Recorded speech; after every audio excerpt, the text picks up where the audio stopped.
Hello guys, কেমন আছো তোমরা সবাই? আজকে মারমের ঘরকন্নায় আরও একটা নতুন রান্নার ভিডিও নিয়ে আমরা হাজির হয়েছি। দেখতে পাচ্ছ গাইস, আজকে হচ্ছে মটর ডালের বড়া। তো মা মটর ডালটাকে মিক্সিতে পেশাই করে নিয়েছে, তোমরা হাতেও বেটে নিতে পারো। মটর ডালটা অনেকক্ষণ মা ভিজিয়ে রেখে দিয়েছিল।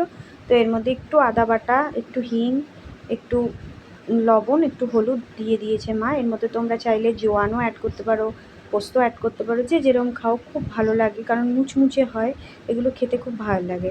দেখতে পাচ্ছ গাইস, মা এইগুলোকে সবগুলোকে একসাথে মাখিয়ে নিয়েছে মিশ্রণটাকে সব কিছুর সাথে, এবং কড়াইতে তেল গরম হয়ে গেছে। এবার তেলের মধ্যে মা ছোটো ছোটো করে বড়াগুলো ছেড়ে দিচ্ছে।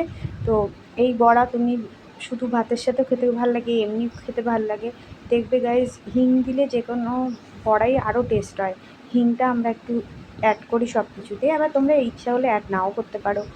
তো বড়াগুলো মা ছোটো ছোটো করে তেলের মধ্যে দিয়ে দিচ্ছে। তেলটা গরম হয়ে গেছিলো, এবার মা এক পিঠটা হয়ে গেছে, মা এবারে উল্টে দিচ্ছে বড়াগুলো।